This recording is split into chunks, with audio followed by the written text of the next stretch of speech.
வணக்கம். இன்னைக்கு gold, silver, crude oil and DXY உடைய சார்ட் பார்க்கலாம். இந்த வீடியோக்குள்ள போறதுக்கு முன்னாடி இந்த தளத்தை சப்ஸ்கிரைப் பண்ணாம இருந்தீங்கன்னா சப்ஸ்கிரைப் பண்ணீங்க. கூடவே பெல் ஐக்கானை கிளிக் பண்ணீங்க. அப்பதான் நாங்கள் வீடியோஸ் போட்டோன்னே நோட்டிஃபிகேஷன் வரும். நாளைக்கு நம்மளுடைய லைவ் மீட் மதியம் 3 மணிக்கு சேம் யூடியூப் சேனல்ல நம்ம இதே சேனல்ல நடக்கும். ஸோ கலந்துக்கணும்னு விருப்பப்படுறவங்க நாளைக்கு லைவ் மீட்டுக்கு வாங்க. இதோடைய லிங்க் நம்மளுடைய டெலகிராம்ல இருக்கும். அண்ட் தென் வாட்ஸ்அப் குரூப்லையும் நான் போடுறேன். ஸோ ஜாயின் பண்ணுறவங்க பண்ணிவிட்டு உங்களுடைய டெக்னிக்கல் டவுட்ஸ் அங்கே கேளுங்க. நம்ம அங்கே வந்து டிஸ்கஷன் பண்ணலாம். ஸோ நியூஸஸ் அப்படின்னு நம்ம பார்க்கும்போது இன்னைக்கு பார்த்தீங்கன்னா நமக்கு யூஎஸ் உடைய ஐஎஸ்எம் சர்வீஸ் பிஎம்ஐ இருக்கு. பர்ச்சேசிங் மேனேஜர் இண்டெக்ஸ் உடைய சர்வீஸ் பிஎம்ஐ இருக்கு. ஸோ இதில் வந்து பெரிய பாசிட்டிவ் வந்து டிஎக்ஸ்ஒய்க்கு வரப்போகிறது இல்லை. ஆஸ் பர் 53.4 இருக்கு. 53 அரௌண்ட் பக்கத்தில் தான் வரப்போகுது. லாஸ்ட் இப்போ ஐஎஸ்எம் மேனுஃபேக்சரிங் பார்த்தீங்கன்னா நெகட்டிவாக வந்துச்சு. ஓகே, நெகட்டிவாக வந்துச்சு. அதனால டிஎக்ஸ்ஒய் பெருசாக மேலே ஏறல.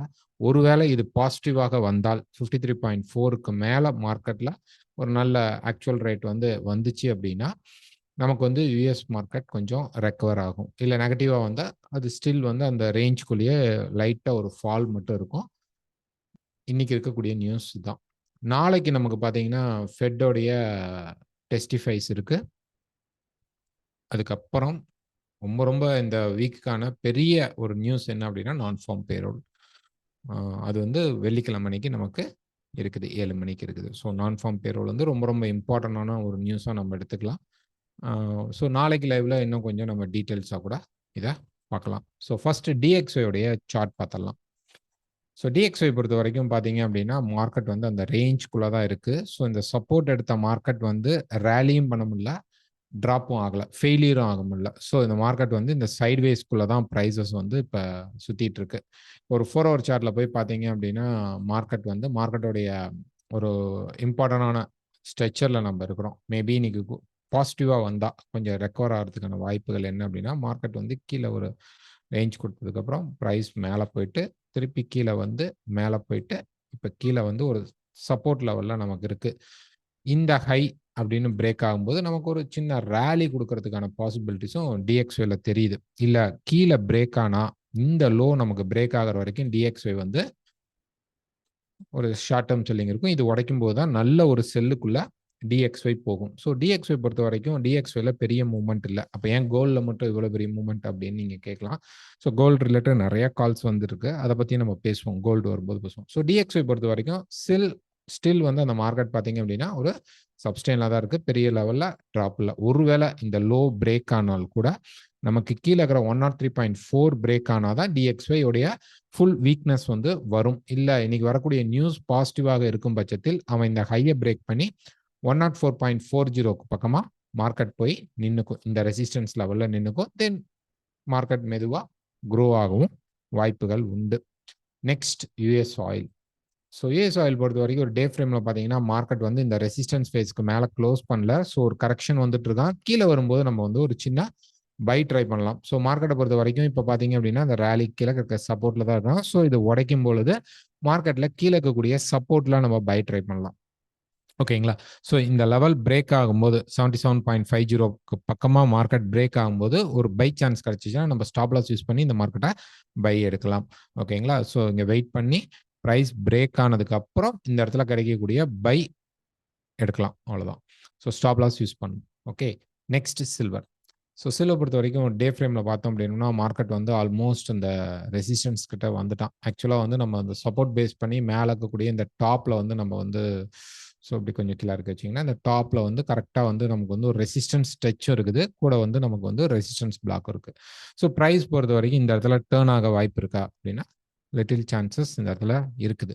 ஸோ நமக்கு இன்னும் அதோட கன்ஃபர்மேஷன்ஸ் நமக்கு வரல. ஸோ ஒரு 1 ஹவர் ஃப்ரேம் அந்த மாதிரி நம்ம போய் பார்க்கும்போது ப்ரைஸ் வந்து இந்த ஹைக்கு மேலே இப்போ ஒரு ஸ்வீப் நடக்கும். இந்த கோல்ட்லேயும் இப்போ நடந்துட்டு இருக்கு. ஓகே, ஸோ இந்த ஸ்வீப்க்கு அப்புறம் ப்ரைஸ் இந்த சப்போர்ட் லெவலை பிரேக் பண்ணால் நமக்கு மார்க்கெட் கீழே இறங்குறதுக்கான ஒரு சான்சஸ் இருக்குது. இது ரெசிஸ்டன்ஸ் ஏரியா அப்படிங்கிறதுனால நம்ம வந்து என்ன பண்ணலாம் அப்படின்னா இந்த மார்க்கெட்டில் கீழே உடைத்தால் 22.60க்கு கீழே பாஸ் பண்ணால் மேலே ஏறும் பொழுது நம்ம ஒரு செல் ட்ரை பண்ணலாம். மார்க்கெட்டில் கொஞ்சம் 23.10 ஃபர்ஸ்ட் டார்கெட்டாகவும் கீழே வந்து நமக்கு 22.70 வரைக்கும் மார்க்கெட் இறங்குறதுக்கான பாசிபிலிட்டிஸ் உண்டு. ஓகேங்களா?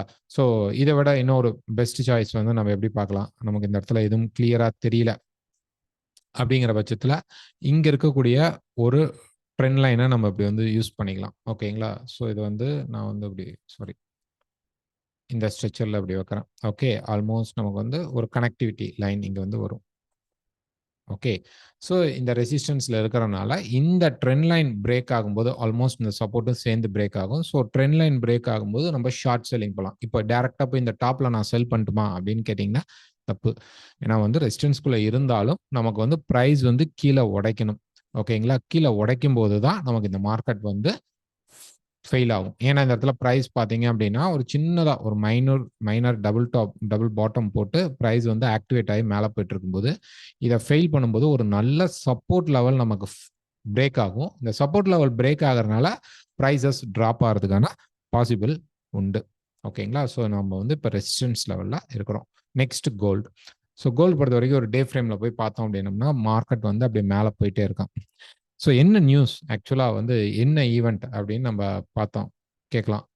ஸோ பிரைஸ் வந்து ஒரு ரஷ்யா வார் ரஷ்யா யுக்ரைன் வார் அப்ப பார்த்தீங்க அப்படின்னா ஒரு அப்சைட் போச்சு. அதே மாதிரி கீழே பார்த்தீங்க அப்படின்னா நமக்கு வந்து இஸ்ரேல் வார் வரும்போதும் அதே மாதிரி மார்க்கெட் வந்து பூம் ஆச்சு. ஸோ இப்போ ஏன் இந்த மார்க்கெட்ல இவ்வளோ பெரிய ஒரு பூம் நடந்துட்டு இருக்கு அப்படின்னு பார்த்தீங்கன்னா, இதுக்கு வந்து எனக்கு தெரிஞ்சு பர்ஃபெக்ட்டா ஒரு நியூஸ், ஒரு பிக் நியூஸ். நெறைய நியூஸஸ் கூட நீங்க இன்டராக்ட் பண்ணி சொல்லலாம். பட் ஒரு பெரிய பிக் நியூஸ் அப்படிங்கிறது வந்து இங்க இல்ல. ஓகே. நம்ம மேட்ச் பண்ணிக்கலாம். இது ஒரு காரணத்த சேர்த்தலாம் இல்லையோ, ஒரு ஸ்ட்ராங்கா எல்லாருக்கும் தெரியும். இப்ப இஸ்ரேல் வார் வந்து எல்லாருக்குமே வந்து தெரியும். அனவுன்ஸ் பண்ணி அங்க அட்டாக் நடந்திருக்கு அப்படிங்கும்போது, கோல்ட் வில் பூம் அப் அப்படிங்கிறது நமக்கு தெரியும். ஸோ இந்த இடத்துல பிரைஸ் வந்து நமக்கு நடந்தது பார்த்தீங்க அப்படின்னா, வெறும் ஒரு ஃப்ளிக்கர் அதாவது ஃப்ளிக்கர்ன்னு சொல்ல விட டக்குனு பிரைஸ் போயிட்டு அதே ஸ்பீட்ல கீழ இறங்கி மார்க்கெட் வந்து ஹோல்ட் ஆயி நின்ன இடம். ஸோ இங்க இருக்கக்கூடிய இந்த டாப் ரெசிஸ்டன்ஸ் வரைக்கும் வந்து சான்சஸ் உண்டு. இங்கேயுமே நம்ம ஷார்ட் செல்லிங் தான் இப்ப ட்ரை பண்ண போறோம். ஓகேங்களா? இங்க இருந்த எல்லா ரெசிஸ்டன்ஸும் இங்க இருக்கக்கூடிய எல்லா ரெசிஸ்டன்ஸ் எல்லாருமே பிளாக்ஸ், பிரைஸ் ஆக்ஷன்ஸ் இதெல்லாம் யூஸ் பண்ண எல்லா ரெசிஸ்டன்ஸும் லிக்விடிட்டியா மார்க்கெட் கலெக்ட் பண்ணிடுச்சு. ஸோ இது வந்து இதோடைய மூவ்மெண்ட் என்ன அப்படின்னு இப்போதைக்கு நம்ம இதை எப்படி வைக்கணும் அப்படின்னா, இட்ஸ் எ பியூர் இன்ஸ்டிடியூஷனுடைய மூவ்மெண்ட். ஓகே. ஏன்னா ஒரு ப்ராப்பரா எக்கனாமிக் நியூஸஸ் இல்ல. இதை வந்து மேட்ச் பண்ணி பார்க்கலாம். இப்போ ஏதாவது ஒரு கரன்சி ஒரு பெரிய ஃபால் இருக்கு. அந்த கரன்சியோடைய இன்வெஸ்டர்ஸ் வந்து இந்த கோல்ட்ல இப்போ வந்து இருக்காங்க அப்படின்னா கூட நம்ம மேட்ச் பண்ணலாம். ஸோ அப்படி எந்த கரன்சியும் பெரிய லெவல்ல ஃபால் ஆகல. அப்படி இருந்தாலும் இந்த கரன்சியை இது கோல்டை பொறுத்த வரைக்கும் நம்ம எக்ஸ்ஏயு யூஎஸ்டியை பேஸ் பண்ணி பார்க்கும்போது யூஎஸ்ல அந்த ரிஃப்ளெக்ஷன் கொஞ்சமாவது இருக்கான்னு பார்த்தா எதுவுமே இல்லை. மார்க்கெட் செட்டில்டா அந்த ரேஞ்சுக்குள்ள அப்படியே இருக்குது. அப்ப இந்த ரைஸ்க்கான முக்கிய காரணம் என்ன அப்படின்னு நம்ம எடுத்துக்கணும் அப்படின்னா, நிறைய கேட்குறீங்க எதுக்காக ஏறுது, ஏன் ஏறுது அப்படின்னு நீங்க கேட்குறீங்க. அதுக்கான எனக்கு தெரிஞ்ச point it's a pure institution movement. இன்ஸ்டிடியூஷனுடைய மூவ் தான் இந்த மார்க்கெட்ல இப்ப இந்த இடத்துல நடந்துட்டு இருக்கு அப்படின்னு சொல்லிட்டு நான் திங்க் பண்றேன். மேபி இது கரெக்டா இருக்கலாம், தவறா இருக்கலாம். ஓகேங்களா? ஸோ ரொம்ப கேர்ஃபுல்லா நம்ம இந்த இடத்துல இருக்கணும். ஏன்னா இவ்வளோ பெரிய அக்ரஸிவ் ரைஸ் மார்க்கெட் கொடுக்கும்போது அதே மாதிரி ஒரு அக்ரஸிவ் ஃபாலும் நமக்கு இருக்கிறதுக்கு வாய்ப்புகளும் இருக்கும். ஒன்ஸ் அவங்க வந்து ஒரு புக்கிங் ஸ்டார்ட் பண்றாங்க அப்படின்னு நமக்கு தெரியல. ஏதோ ஒரு க்ளூ கிடைக்கும். கண்டினியூவா அந்த க்ளூஸ்ல வந்து நம்ம வந்து செல் ட்ரை பண்ணிட்டே இருக்கணும். ஸோ ஒரு க்ளூ கிடைக்கும்போது அக்ரஸிவா கிடைச்சிருச்சு அப்படின்னா மார்க்கெட் என்ன பண்ணும் அப்படின்னு பார்த்தீங்க அப்படின்னா, எவ்வளோ ஸ்பீடா ஏறுதோ அதே ஸ்பீடு மார்க்கெட்ல அவங்க செல்லும் நடக்கும். ஸோ 2150 இந்த ஹை நீங்க உங்களுக்கு எல்லாருக்குமே தெரியும். இந்த ஹை மார்க்கெட்ல இருக்கு. ஸோ இந்த ஹைக்கு மேல பிரைஸ் போயிடுச்சு அப்படின்னா, இப்போ வந்து நான் வந்து ஒரு வீக் சார்ட் ஆர் ஒரு மந்த் சார்ட் காட்டுறேன் நானு. ஸோ ஒரு வீக் ஆர் மந்த் அப்படி போலாம். ஸோ இங்க வந்து நமக்கு டேட்டாவே கிடையாது. ஓகே. இதுக்கு மேல நமக்கு டேட்டாஸே கிடையாது. ஒரு டெக்னிக்கல் அனலைசிஸ் அப்படிங்கும்போது, நமக்கு வந்து சம் டேட்டாஸ் வந்து இருக்கணும். பேக் அண்ட் டேட்டாஸ் இருக்கும்போது, அங்க இருக்கும்போது இந்த இன்ஸ்டிடியூஷன் மூவ்மெண்ட் நடக்குமா அப்படின்னு நம்ம பார்த்தோம் அப்படின்னோம்னா, இந்த இடத்துல நம்ம ஹெல்ப்லெஸ்ஸா மாறிருவோம். இந்த 150 வரைக்கும் தான் நம்மளுடைய மேக்ஸிமம் லெவல்ஸ் வந்து நம்ம எடுக்க முடியும். 150க்கு அப்புறம் இப்ப நாங்க வந்து 2220 எக்ஸ்பெக்ட் பண்றோம். அந்த 2220 போறது அப்படிங்கிறது வந்து இட்ஸ் எ கெஸ் தான். அது தாண்டி கூட போலாம். அத தாண்டி கூட மார்க்கெட் போக சான்சஸ் குடுக்கலாம். இப்போதைக்கு நம்ம எக்ஸ்பெக்ட் பண்றது ஒரு 2220 வரைக்கும். ஒருவேளை 150 கிராஸ் பண்ணா மார்க்கெட்டோடைய நெக்ஸ்ட் ஒரு ஸ்டேபிளா நிக்கக்கூடிய இடம் அந்த இடமாக இருக்கலாம் அப்படின்னு சொல்லி நம்ம எக்ஸ்பெக்ட் பண்றோம். இப்போ நம்ம ஒரு 4 ஹவர் சார்ட் நம்ம போய் பார்க்கும்போது பிரைஸ்ல பார்த்தீங்கன்னா ஒரு 1 ஹவர் எடுத்துக்கலாம். 1 ஹவர்ல என்ன கிளீனா இருக்கும். ஸோ ஒரு 1 ஹவர்ல பொறுத்த வரைக்கும் சேம் நம்ம வந்து இப்போ சில்வர்ல என்ன பார்த்துட்டு இருக்கோமோ அதே மாதிரி மார்க்கெட்ல இங்க பார்த்தீங்க அப்படின்னா நம்ம வந்து ஒரு சேனல் வந்து ஒன்று கிரியேட் பண்ணி வச்சிருக்கோம். ஸோ இந்த சேனல்ல கீழே இருக்கக்கூடிய இந்த சப்போர்ட் உடையணும். அதாவது 2110 உடையுது. ஓகேங்களா? இப்போதைக்கு புல் ரேல் தான் இருக்கு. மேபி இது உடையவும் வாய்ப்பு இருக்கு. உடைந்தால் கண்டிப்பாக நம்ம வந்து ஒரு செல் ட்ரை பண்ணலாம். இது உடைச்சோடனே செல் போலாமா அப்படின்னா கண்டிப்பா போகாதீங்க. வெயிட் பண்ணுங்க. பிரைஸ் வந்து இங்க உடைச்சதுக்கு அப்புறம் கண்டிப்பா இப்படி ஒரு ரைஸ் கொடுப்பான்.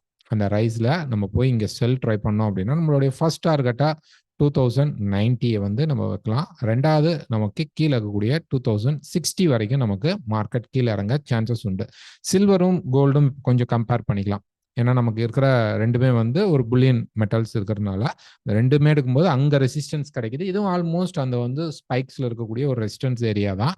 அந்த ரெசிஸ்டன்ஸ் ஏரியால இப்ப ரெண்டுமே வந்து ஒரு சப்போர்ட் பிரேக் பண்ணுச்சு அப்படின்னா நம்ம ஷார்ட் டேர்ம் செல் ட்ரை பண்ணுவோம். நான் இங்க போய் பை பண்ணிட்டா அப்படின்னா இது வந்து இன்ஸ்டிடியூஷன் மூவ்மெண்ட். எந்த இடத்துல அவங்க புக்கிங் ஸ்டாப் பண்றாங்க. இப்ப பாருங்க மார்க்கெட்ல ஒரு ரேலி டக்குன்னு கொடுத்தோன்னே இந்த இடத்துல ஒரு கன்சால்டேட் நடக்குது. ஸோ இது வந்து புக்கிங் ஏரியா தான் நம்ம எடுத்துக்கணும். நெக்ஸ்ட் ஒரு ரேலி ஆனோடனே திருப்பி கன்சால்டேஷன் நடக்குது.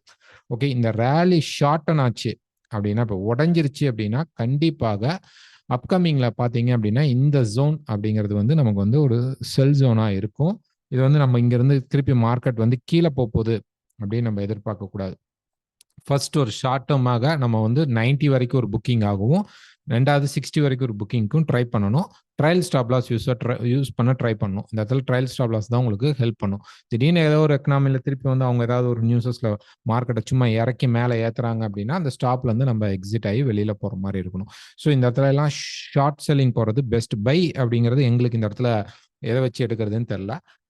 ஏன்னா மார்க்கெட்ல வந்து கொஞ்சமாவது மார்க்கெட் கரெக்ஷன் ஆனா எடுக்கிற ஒரு இடம் தான் வந்து பையிங் இருக்கணும். மார்க்கெட் இங்க ஸ்டார்ட் அப் ஆனதுலேருந்து கரெக்ஷனே மார்க்கெட் கொடுக்கல.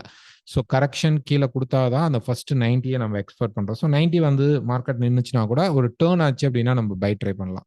ஓகேங்களா? ஸோ ப்ரைஸ் பொறுத்த வரைக்கும் இப்போ நடந்துட்டு இருக்கிறது பியூர் இன்ஸ்டிடியூஷனல் மூவ்மெண்ட் தான். ஸோ கேர்ஃபுல்லாக நீங்கள் தான் ட்ரேட் பண்ணும். Stop loss important. நான் நிறைய வீடியோவில் ஸ்டாப் லாஸ் போடுங்கன்னு நான் சொல்லிட்டு இருக்கிறதுக்கான இம்பார்ட்டன்ஸ் உங்களுக்கு புரியும். இது வந்து எந்த ஒரு பெரிய நியூஸ் கூடயும் மேட்ச் ஆகலை. ஓகே, அப்கமிங்ல வரலாம். அதுக்காக இப்போ ஒரு புல் ரேலி வேலை கூட இருக்கலாம். ஸோ 2130 வரைக்கும் இப்போ ஒரு ரைஸ் ஆகலாம் அப்படின்னு எக்ஸ்பெக்ட் பண்ணோம். 27லேருந்து 130 வரைக்கும் போயிட்டு திரும்பி வந்து கீழே இருக்கக்கூடிய 2010 மார்க்கெட் உடைத்தால் நமக்கு வந்து ஒரு கரெக்ஷன் செல் ஸ்டார்ட் ஆகும். ஸோ இங்க எக்ஸ்பெக்ட் பண்ணிட்டு இருந்தோம், கரெக்ஷன் செல் வரல.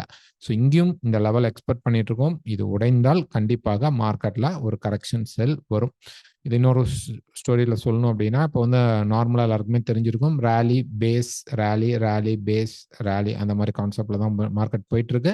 ஸோ இப்போ இந்த இடத்துல ஒரு பேஸ் கிரியேட் ஆயிருக்கு. ஸோ இந்த பேஸ் திரும்பினால் நமக்கு ஃபர்ஸ்ட் லெவலும் செகண்ட் லெவலும் வரதுக்கான ஹை சான்சஸ் உண்டு. அதனால கண்டிப்பாக வெயிட் பண்ணி கீழே உடைக்கும் போது உடைச்சதுக்கு அப்புறம் கன்ஃபர்மேஷன் ஆனா செல் ட்ரை பண்ணலாம். ஸோ நாளைக்கு லைவ்ல சந்திக்கலாம். உங்களுக்கு வேற ஏதாவது சந்தேகங்கள் இருந்தால் எனக்கு கால் பண்ணுங்க. நான் உங்கள்கிட்ட வாய்ஸ்ல பேசுறேன். தேங்க்யூ.